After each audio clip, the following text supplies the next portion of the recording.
Okay, we're going to do a video just on square roots from Algebra 2 as a review. So if you're struggling at all with square roots, we're going to go over this. So a square root is literally this. Where did 9 as an area come from? It came from the root of the 9s would be 3 because 3 times 3 is 9. So the square root, it's a symbol for square root, meaning square root is 3.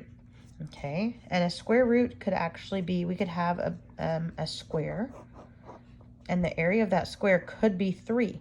So what's the square root of 3? Well, if you put that in your calculator, you'll find that it's a decimal number. It's something around like 1.4, I want to say. That might be wrong. Don't quote me on that. Okay, but so if you type that in your calculator, you're going to get an answer for the square root of 3.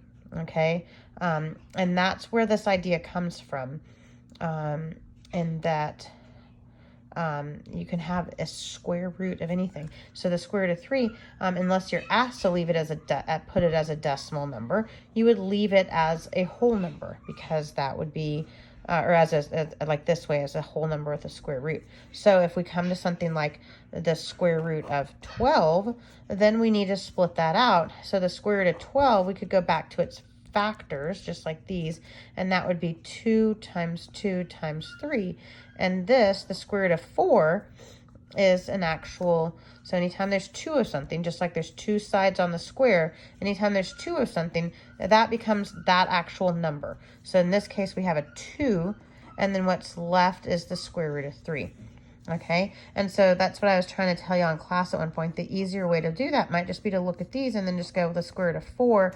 I know that's 2, and then you can jump straight to this part of the answer instead of having to factor out all the parts. Like if I asked you what the square root of 300 is, well, we can do a factor tree, and we can do 3 times 100, and then from here we could continue doing the factor tree as 2 and 50, and then that's 2 and 25, and that's 5 and 5, and then I can list out all of the factors there, 2, 2, 5, 5, 3, and then I can find pairs, but instead I can skip all of this and writing it out, and I can just say the square root of 100 is 10, and the square root of 3 is left there in the square root. So that's why if you can just go to something like the square root of 4 or 9 or 100, then you save yourself having to do that work. So then we need to talk about things like multiplying square roots together. So if I have something like this, 3 square root of 6 times 4 square root of 3. So I'm going to multiply the whole numbers together, and I'm going to multiply the square roots together. So this whole number becomes a 12, and then inside the square root I have 3 times 6, which is 18. Now, what I was, again, another one of those tricks I was trying to teach you is that instead of multiplying this together, now I need to do a factor tree for this.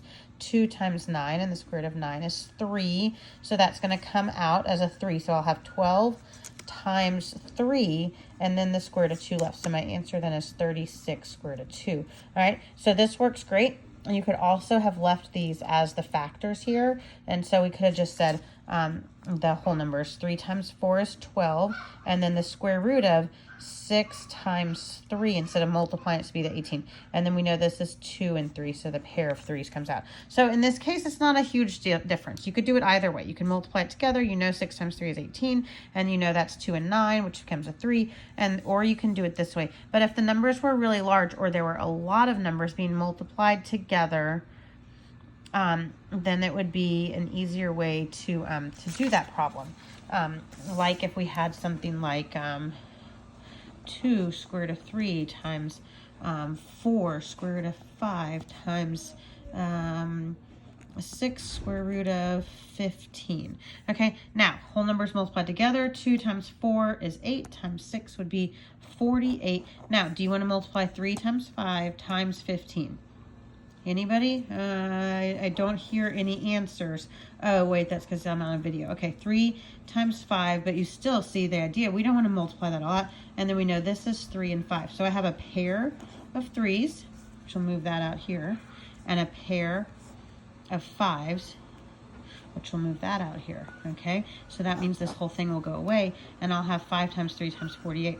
Do I know what that is off the top of my head? Nope, I sure don't, but you get the idea, okay? So I didn't want to multiply those together, 3 times 5 times 15. I wanted to just wait and be able to do it here, okay?